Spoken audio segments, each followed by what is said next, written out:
Lavender marriage, an arrangement between a gay celebrity and a heterosexual partner, was never about love.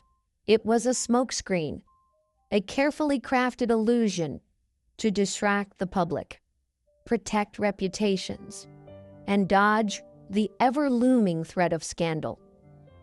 During the golden age of Hollywood, at least 17 such marriages were quietly orchestrated. Some rushed into marriage just 2 days after meeting. Others spent their entire lives with a spouse on paper, while secretly giving their hearts to a love the world was never allowed to see. And some relationships were so tangled, they defy belief, like the case where both a mother and her daughter married the same man. So who were they behind the flawless masks? What did they sacrifice to preserve their fame? Let's uncover it all in today's video. 1. Marlon Brando and Movida Castaneda, a marriage to bury a lifetime of hidden love affairs. In June 1960, headlines exploded across America. Marlon Brando marries actress Movida Castaneda in his second wedding. Photos of Brando in a tuxedo, bouquet in hand, made front pages coast to coast, framed as a bold rebuttal to the rapidly spreading rumors about his sexuality behind the curtains of Hollywood. But behind the flashbulbs was a far colder, calculated story, one crafted step by step. It all began when Brando found himself entangled in a whirlwind of whispers about secret affairs with Montgomery Clift, James Dean, and his closest lifelong friend, comedian Wally Cox. A damning exposé from Confidential magazine was reportedly in the pipeline, and Paramount intervened immediately. Their condition was blunt: get married, or lose every active contract. The wedding was lavish, staged, and swarmed with press. Brando and Movida's marriage photo blanketed newsstands from New York to San Francisco.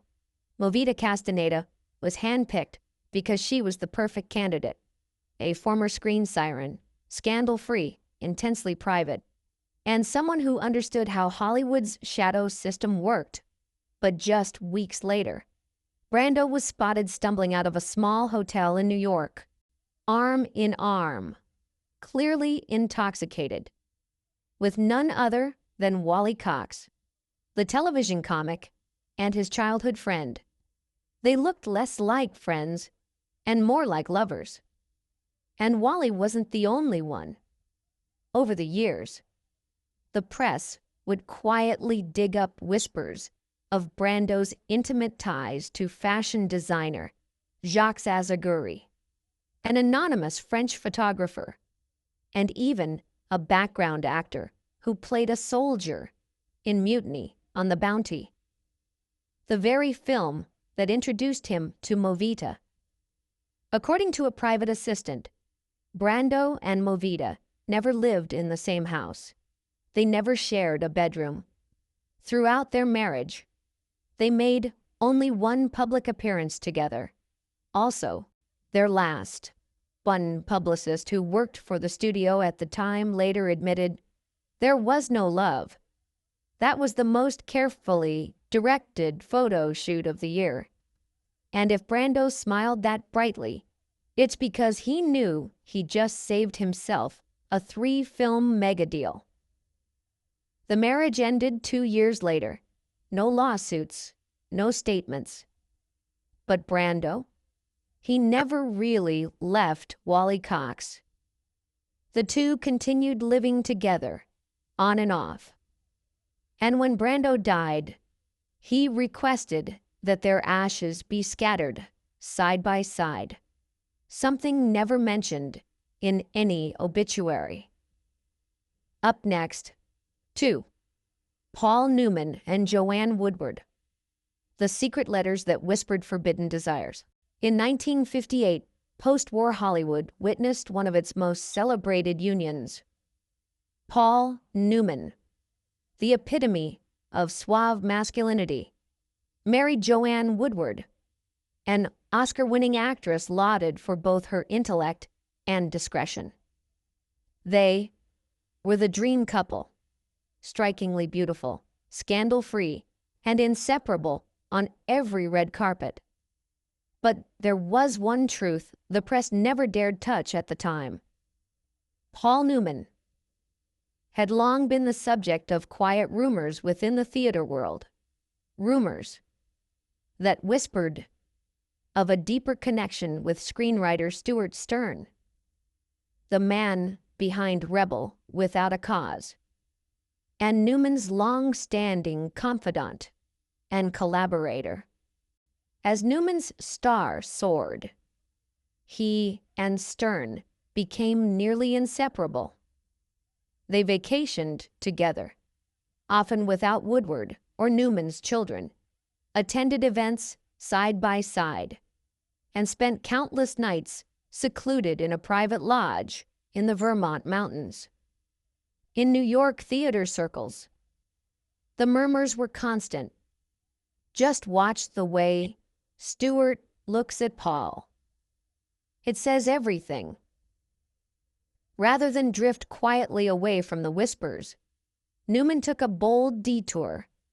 He married Joanne Woodward in a full ceremony in Las Vegas, just as a gossip tabloid was preparing to publish a piece questioning his unusually close relationship with a certain male associate. Their marriage became a model of enduring Hollywood love. But in 2008, after Newman's death, a donation of private letters to Yale University's library cracked that image wide open. Among the documents were a series of handwritten letters, unsigned, undated, and never sent. What shocked researchers was the intensity of feeling poured into them, far beyond anything Paul had publicly expressed toward Joanne. One note read, "There are nights when I feel I'm about to spill everything, but I freeze. I'm scared there'll be nothing left afterward. Just stares full of judgment. You understand me more than anyone. Yet I can't have you."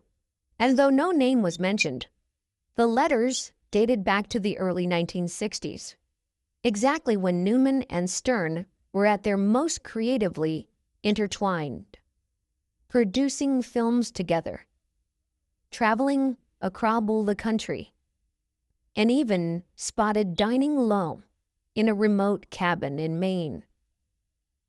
A longtime gardener at Newman's Connecticut estate later shared an odd memory, a small room hidden behind the actor's private library, where Newman would sit for hours, writing something no one was allowed to read. After his passing, a locked metal box was discovered there. Inside were over 24 letters, neatly folded and tied with a blue silk ribbon. Paul Newman never publicly acknowledged anything beyond his role as the perfect husband, but he also never destroyed those letters. Perhaps they were his way of preserving a piece of his truest self, in a world that demanded silence over truth. And maybe, just maybe, he wasn't alone, because another actor, handsome enough to be carved from marble, once expected to marry America's biggest sweetheart, left behind no letters at all. Instead, he vanished the night before the wedding. And that, too, is a story worth uncovering. 3. Montgomery Clift and Elizabeth Taylor. A wedding canceled before the final hour. In 1950, the editorial office of The Hollywood Reporter received a confidential tip from someone